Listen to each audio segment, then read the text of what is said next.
Assalamualaikum warahmatullahi wabarakatuh. Selamat siang, yang kami hormati Bapak Dudi Duta Akbar, SE, MM, dan teman-teman sekalian. Perkenalkan, saya Sila Naila Alifa dengan NIM 64250907 dan teman-teman saya.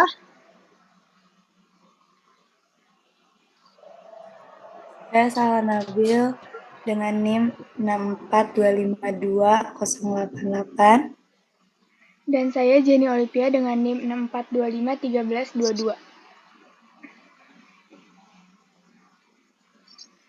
Baik, pada kesempatan ini kami akan mempresentasikan hasil analisis kami yang berjudul Pengukuran Standar Operasional dan usulan perbaikan pada proses layanan drive-thru McDonald.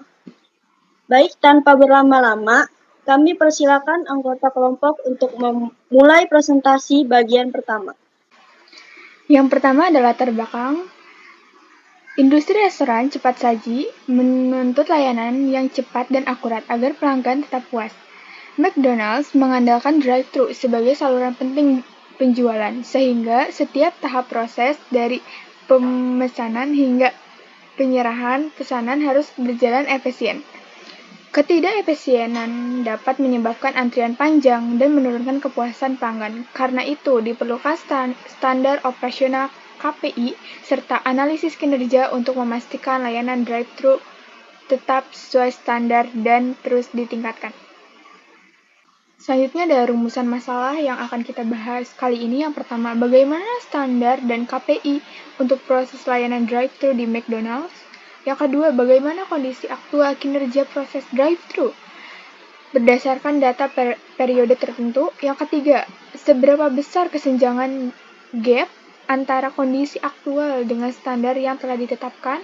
Yang keempat, apa akar penyebab dari kesenjangan tersebut? Yang kelima, tindakan korektif apa yang dapat diusulkan untuk menutup kesenjangan yang ada? Selanjutnya yang kita bahas adalah standar proses atau SLA benchmark.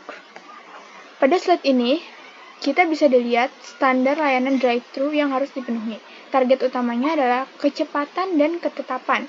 Total waktu pelayanan maksimal 3 menit. Lalu minimal 95% pesanan harus benar. Selain itu, kita juga harus memastikan pelanggan puas setidaknya 17 dari 20 orang. Pada jam sibuk, standar kapasitasnya adalah bisa melayani 40 mobil per jam, dan waktu menerima pesanan juga harus cepat, maksimal 45 detik. Jadi, semua standar ini ditetapkan untuk memastikan layanan drive-thru tetap cepat, akurat, dan konsisten. Selanjutnya ada definisi KPI. Di slide ini menjelaskan tentang KPI utama yang digunakan untuk mengukur performa drive-thru. Yang pertama adalah total service time, yaitu waktu keseluruhan pelanggan dilayani. Yang kedua, order actually, yaitu seberapa banyak pesanan yang diberikan benar. Yang ketiga, cash served per hour, untuk mengukur kapasitas kendaraan yang bisa dilayani setiap jam. Dan yang terakhir ada order taking time, yaitu waktu yang dibutuhkan kru untuk menerima pesanan di speaker box. Keempat KPI ini digunakan untuk memastikan apakah layanan sudah memenuhi standar yang ada. Di slide ini, data kinerja drive-thru harian yang dilihat dalam 5 hari pekerjaan, itu dari hari Senin sampai hari Jumat, yang dimana rata-ratanya ada 400 kendaraan dan dengan waktu layanan rata-rata 221 detik. Tingkat akurasi pesanan adalah 300-73 dari 400 pesanan, dan rata-rata kendaraan yang bisa dilayani per jam adalah 40 mobil. Sementara itu, rata-rata mengambil pesanan berada dalam 53,6 detik. Data ini menjadi dasar untuk melihat apakah performa sudah sesuai dengan target atau masih ada gap. Baik, next.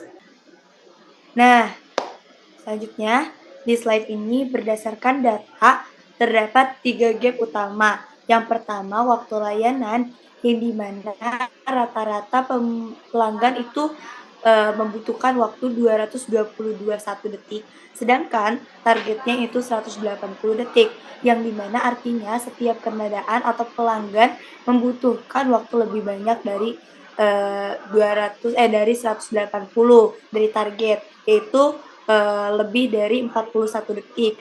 Jika dikali dalam 1 jam, ini kita membuat kehilangan kapasitas melayani 8 sampai 10 kendaraan lainnya. Yang kedua adalah akurasi pesanan. Dari 400 pesanan, hanya 373 yang benar, padahal targetnya minimal 380. Dalam seminggu terdapat 27 kesalahan dan setiap kesalahan membutuhkan waktu remake sekitar 3-5 detik. Nah, selanjutnya kendaraan per jam atau 40 mobil atau kendaraan target tercapai. Meskipun tercapai, ini hanya dengan kru bekerja ekstra keras. Dengan waktu layanan yang tinggi, seharusnya hanya bisa melayani 35 sampai 36 mobil per jam. Ini tidak sustainable dan menyebabkan kelelahan pada kru atau pekerja. Seperti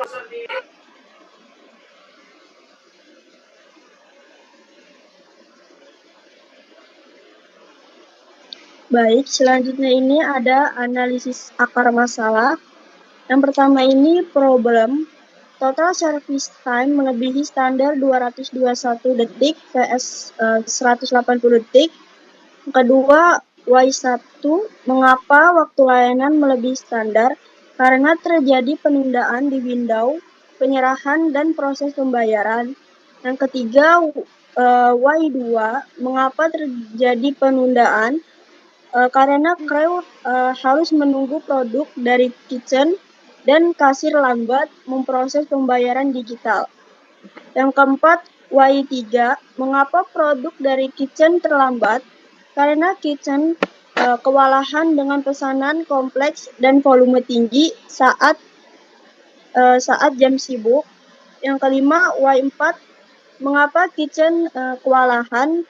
Karena kurangnya koordinasi antara order taker dan kitchen, serta staffing yang tidak optimal. Yang keenam, Y5, mengapa koordinasi kurang baik?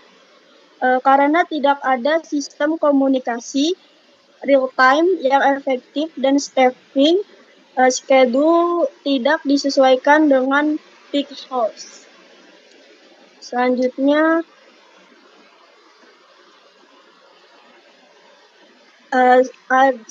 ini ada rencana perbaikan.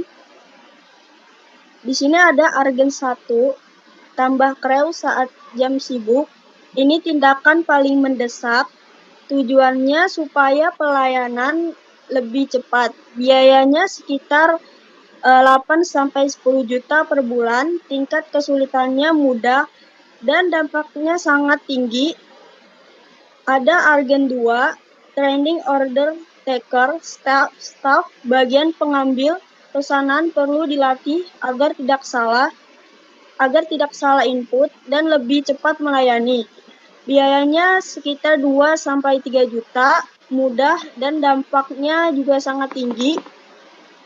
Yang ketiga, penting 3, itu prioritas order di kitchen, mengatur ulang alur pesanan di dapur agar lebih efisien, tidak butuh biaya atau gratis, kesulitan sedang, tapi dampaknya tetap sangat tinggi.